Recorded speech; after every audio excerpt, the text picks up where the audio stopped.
there are soft launches. And then there's what Rihanna did in Nairobi. No press conference. No cryptic teaser trailer with moody synths. Just a smoky little corner in Kawangware.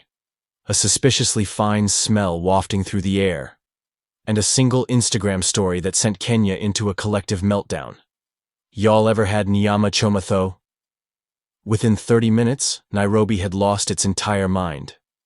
When you hear Rihanna in Nairobi, you picture a sold-out concert at Uhuru Park, a Fenty Beauty pop-up in Two Rivers Mall, or maybe a glamorous photo shoot with zebras and giraffes in the background, captioned, "Savage X Fenty Vibes." What you don't expect is a billion-dollar Barbadian mogul slinging grilled goat and mandazi the size of a spare tire at a roadside joint, like she's been doing it her whole life. What you're about to witness is hotter than a sufuria left in the sun. So grab a plate, secure your meat, and buckle up, because this story is messier than a kachumbari spill in a matatu during rush hour. Before we dive into this delicious chaos, do your fingers a favor. Tap that like, hit subscribe, and ring the bell like you're calling the waiter for more Nyama Choma. Now let's dive into the wildest, meatiest tale Nairobi's ever seen. It all kicked off on a humid Thursday afternoon when Rihanna Fenty, global icon and purveyor of vibes, touched down at Jomo Kenyatta International Airport, JKIA, in maximum stealth mode. No red carpet, no paparazzi scrum, just a black hoodie, oversized shades, and a hunger that could only be described as biblical. According to a very stressed immigration officer named Wamboy, who later recounted the story on her WhatsApp status, Rihanna strode up to the counter, passport in hand, and uttered exactly 6 words. "Where's the meat? I need meat." Now, if you're Kenyan, you already know there's only one correct response to that question: Nyama Choma. And if you're not Kenyan, let me paint you a picture. Imagine barbecued goat so tender it could make a tax collector weep, served with a slab of ugali, a pinch of salt, a kiss of fire, and just a faint whisper of ancestral approval. It's not just food, it's a spiritual experience, a rite of passage, a reason to live. Rihanna, escorted by a lean team of 2, her personal chef, a guy named Marcel, who looked like he'd seen too many kitchens, and a logistics coordinator named Tony, who seemed perpetually confused, set out on what would later be dubbed the meat tour of Nairobi. Her first stop? Westlands, the bougie heart of Nairobi where the Nyama Choma comes with a side of Himalayan pink salt, and the goats probably attended international schools. The vibes were upscale. Think waiters in pressed shirts, menus with QR codes, and a garnish of microgreens on your ribs.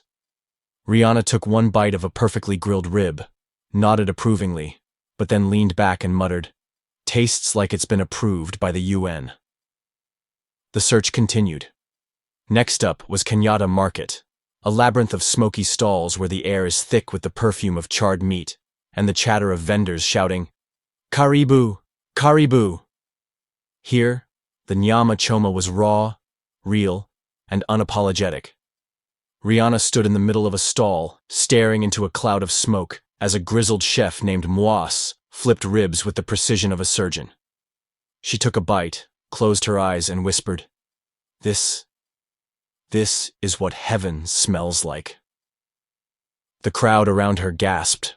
A random Boda guy recorded the moment and uploaded it to TikTok with the caption, "Rihanna akipenda Nyama Choma, wewe ni nani?" Translation: If Rihanna loves Nyama Choma, who are you to argue? The video hit 2 million views in an hour, but even Kenyatta Market wasn't enough. Rihanna wasn't just here to eat Nyama Choma, she was here to redefine it. She pulled out her phone, dialed a number in Barbados, and said, "Wire 2 million. I'm starting something here." And just like that, Choma Nariri was born. Rihanna didn't set up shop in some glossy shopping mall like the Hub or Village Market. Oh no. She chose a rugged, dusty plot in Kawangware, squeezed between a motorbike repair shed called Fix It Fast and a pub named Lazima Ucheki. You must laugh. The spot was so unassuming you'd miss it if you blinked. But Rihanna saw potential where others saw chaos. She bought the entire row of shops. By the next morning, the whole place was painted Fenty pink, with neon accents that screamed, "I'm here to disrupt your taste buds." She hired a local crew, chefs, waiters, and a hype man named Kip 2, who used to sell airtime but had a voice like a megaphone. In 48 hours flat, Nairobi had a Rihanna-owned Choma joint with a handwritten sign that read, "You came for the meat. You stayed for the madness." The menu? A masterpiece of flavor and branding. Goat so tender it confessed its sins. Grilled to perfection, with a smoky finish that could make you renounce vegetarianism. Juicy chicken thighs called work, work, work, because you'll be working hard to not lick the plate. Beef ribs named anti-bones, for those who reject bland flavors and embrace the chaos. Ugali in perfect cubes, aesthetic only because Rihanna doesn't do lumpy. Kachumbari with a Fenty gloss shimmer. Onions, tomatoes, and chili with a glow-up. Savage X Fire, a chili sauce so deadly it came with a waiver. One customer described it as a near-death experience that I'd pay for again. The grand opening was pandemonium. By 10 a.m., the line stretched from Kawangware to Kangami. People skipped work. University lecturers canceled classes. Influencers showed up in full makeup, filming themselves chewing in slow motion for the gram. A guy in a knockoff Gucci tracksuit live-streamed himself crying over the anti-bones, captioned, "Rihanna, why you do this to my soul?" And Rihanna? She was in the thick of it. Braids tied back, apron on, tongs in hand like she was about to drop a mic instead of a rib. She worked the grill like a maestro, shouting, "How do you want it? Well done or whoa done." She learned to say karibu with a little shoulder roll that had aunties in the line blushing. When a plate sat untouched for too long, she'd yell, "He, ni, yanani," like she'd been born in Dagoretti. Nairobi Twitter crowned her Nyama Choma by noon. If you thought the chaos ended with the opening, buckle up. Day 3 brought what's now known as the Great Goat Stampede of Dagoretti. A local supplier named Otieno, eager to impress the global superstar, decided to go above and beyond. He showed up with a truck full of live goats, pitching a premium farm-to-table experience. His plan? Let Rihanna pick her goats for the grill, fresh from the source. Big mistake. One of the goats, later dubbed Billy by Nairobi Twitter, had other plans. As Otieno opened the truck, Billy made a break for it. With the agility of a parkour champion, he bolted through the seating area, knocking over tables, headbutting a security guard named Kamau, who later claimed it was an honor, and leaping onto Rihanna's table mid-service. The crowd froze. Rihanna, mid-flip of a chicken thigh, looked at Billy, looked at the chaos, and burst out laughing so hard she nearly dropped her tongs. "Yo, Billy's got main character energy," she said, wiping tears from her eyes. Billy the Goat became an instant legend. Someone started a Free Billy movement on X, complete with fan art of Billy wearing a Fenty chain. Rumors swirled that he'd be named the new face of Fenty Skin, with the tagline, "If it's soft enough for goat lips, it's soft enough for you." A local artist painted a mural of Billy on the side of Lazima Ucheke, captioned, "Billy, the GOAT of Kawangware." Meanwhile, the stampede didn't stop with Billy. 2 more goats escaped, leading to a 20-minute chase through Kawangware's narrow streets. Boda riders joined in, honking and shouting, "Rudi nyumbani mbuzi, go back home, goat." A grandma selling sukuma wiki at the roadside filmed the whole thing, narrating like a sports commentator, "Billy ako na speed, lakini Rihanna ako na vision." By the time the goats were corralled, Rihanna had turned the fiasco into a marketing win. She posted a slow-motion Instagram story of Billy mid-leap, captioned, "When your Nyama Choma got too much sauce." The post got 10 million likes in an hour. The politicians, the celebs, and the freestyle. Of course, where there's fame, there's politics. By day 4, Kenyan politicians started sniffing around, sensing a PR opportunity. One MP, a guy named Honorable Mutiso, with a penchant for loud suits, rolled up in a Land Cruiser, clutching a Bible in one hand and an empty plate in the other. He stood in line, to his credit, but couldn't resist grandstanding. "This is what bottom-up economy looks like," he declared to a crowd that was more interested in the smell of ribs than his speech. Rihanna, unfazed, handed him a plate of anti-bones and said, "Well, start from the bottom, sir. The ribs are fire." The crowd roared. Honorable Mutiso, caught off guard, took a bite and immediately started sweating from the Savage X fire sauce. Someone recorded him chugging a Tusker and muttering, "Hii ni kali kuliko siasa." This is hotter than politics. The clip went viral, and Mutua's team spent the next week trying to spin it as relatable. Then came the music heads. Burna Boy sent a voice note via WhatsApp. "Riri, you opening branches in Lagos or what?" WizKid tweeted, "Save me a thigh, fam." And Calligraph Jones, Nairobi's rap king, pulled up unannounced in a leather jacket and shades, asking to rap his order. "I need that Nyama Choma, hotter than diploma. Give me 2 with ugali and a side of aroma." Rihanna, never one to be outdone, grabbed a pair of tongs like a mic and dropped a freestyle of her own. "Grill so hot, it's a Nairobi glow. Meat so tender, make your heart say whoa." The crowd lost it. A guy in the back started banging sufurias like a drum kit, turning the Choma joint into an impromptu cipher. Calligraph posted the whole thing on Instagram, captioned, "Nyama Choma versus the OG. Who won?" Spoiler, Rihanna. Somewhere between flipping ribs and dodging goats, Rihanna did what only Rihanna could do. She dropped a surprise single. Yes, while running a Choma joint in Kawangware, she pulled a Beyoncé.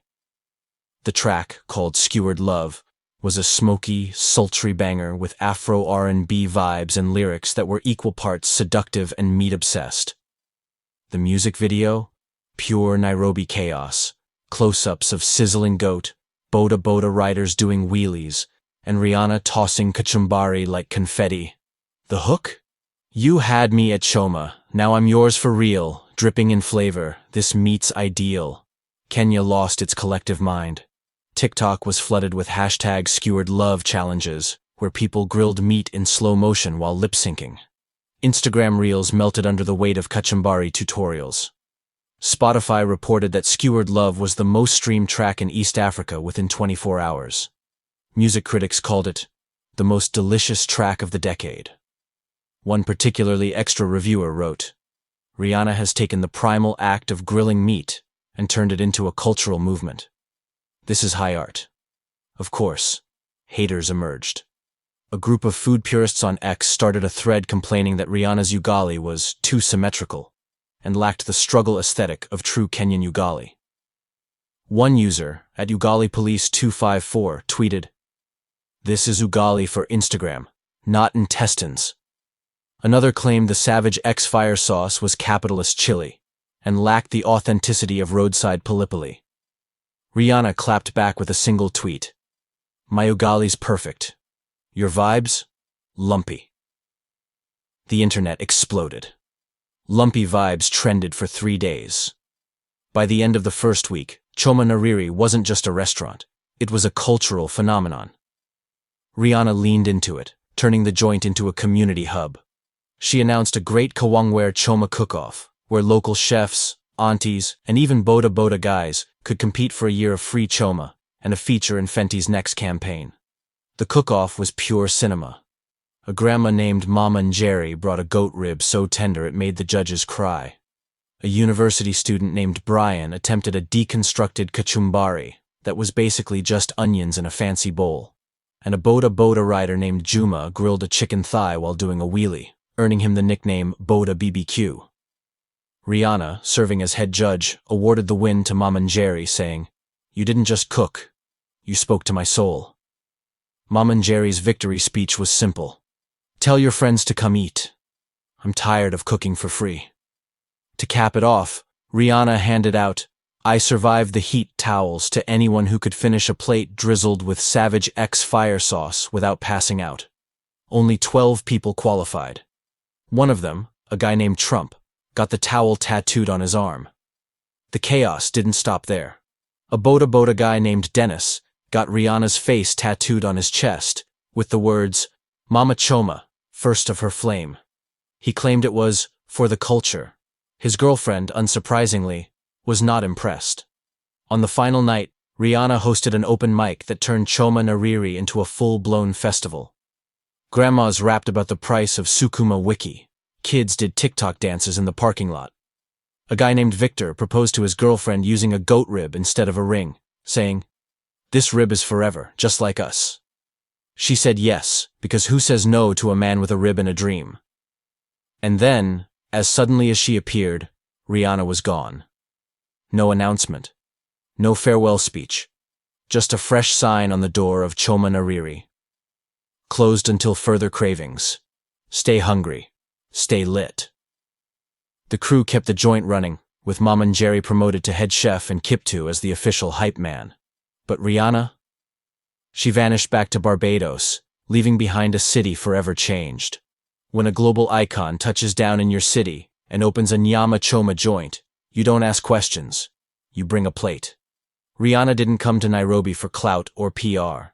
She came for passion, pepper, and the pure, unfiltered euphoria of a perfectly grilled rib. She didn't appropriate. She integrated. She learned to yell, "Mafuta ya juu kidogo," more oil, like a true Nairobian. She didn't just feed Nairobi, she made it legendary.